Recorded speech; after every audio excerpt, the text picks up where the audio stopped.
Introduction to Anne Bradstreet. Anne Bradstreet's father provided her with an education that was uncommon for most women in her day, and she would write poems for her father to please him. She traveled to America with her husband in 1630 with John Winthrop's fleet. Simon Bradstreet was an important figure in the Massachusetts Bay Colony. He served for a time as governor and was always involved in issues of the state, which often took him away from home. Bradstreet's book of poems, The Tenth Muse Lately Sprung Up in America, published in 1650, is the first important work of literature published by a New Englander. This book, however, was published in London by her brother-in-law without her knowledge. Bradstreet was viewed as a housewife who happened to write poetry also, although this view was important because, as a woman in Puritan society, her main role was to care for the kids, her husband, and the household. Poetry, then, was something she did after the kids were in bed and there were no chores left, only in the few spare moments that she had.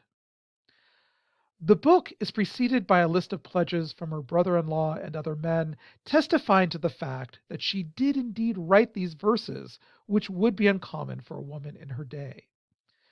This is something to keep in mind when we discuss Phillis Wheatley. To understand the environment Bradstreet is writing in, Anne Hutchinson was banished in 1638, the first witch scares arise in 1647, and the Tenth Muse is published in 1650. We might consider the audacity and courage it would take for a woman to speak out and have a public voice in such times. Bradstreet's poems, though, may be seen as private writings, one she did not intend for publication. However, while she did not publish them herself, they were more or less polished pieces for an audience.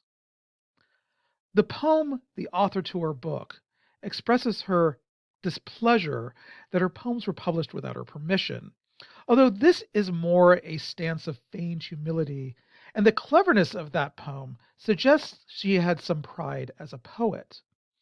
Indeed, Bradstreet immediately began to revise this edition of her work, which made her more self conscious of her role as a poet. The poems in the Tenth Muse are more epic and pedantic poems. What she wrote afterwards, published posthumously in 1678 as several poems, were more personal and experimented with versification, poetic organization, imagery, and theme, which makes these later poems of greater interest, particularly for what they may show of Puritan life. In her letter to My Dear Children, she provides her life as a model for her children and their relationship with God. Bradstreet went through a series of trials in her life: sickness, being a long time without children, her house burning down, the death of grandchildren, which caused her to reflect upon her relationship with God, to find the errors of her ways, and to find her way back into God's grace. The concepts of her life being a model for others and self examination are ones shared with Rowlandson, and which we will also later relate to Franklin. Bradstreet's inner conflict between piety and worldliness, which she speaks of in her letter to her children, is also manifested in her poems.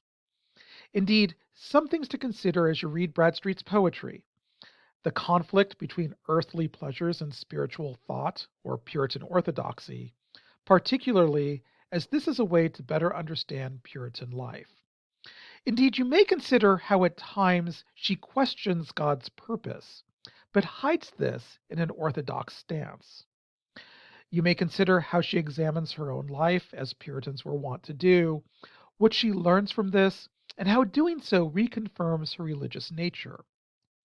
Also, what it means to be a woman and a poet during this era. Indeed, the prologue and the author to her book both contain messages pushing for the equality of women that are hidden or thinly veiled in a more orthodox stance.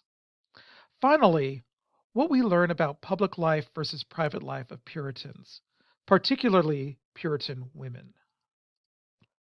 Bradstreet's poetry draws from many of the poetic practices of the time. One of those is metaphysical poetry, often associated with poets like John Donne, George Herbert, and Andrew Marvell. Some of the basic features of metaphysical poetry are the use of elaborate conceits or metaphors where two disparate things are associated with each other, exploring philosophical questions, wit, wordplay, and a focus more on patterns of speech than on lyrical qualities. Essentially, metaphysical poetry is intellectual and playful. While Bradstreet would not be considered a metaphysical poet, a couple of her poems show the influence of this poetry. The author to her book compares her poems to her offspring, one of the early examples of poetry or art as the child of one's mind, and it is playful, witty, and contains poetic puns. A letter to her husband, absent upon public employment, also contains an elaborate extended metaphor where she is the earth and her husband is the sun, and as he travels south on business, she is left alone in a cold winter. She longs for his return, her summer, where in his presence she will burn with passion. Also, don't miss the sexual reference where her children are those fruits through which thy heat I bore.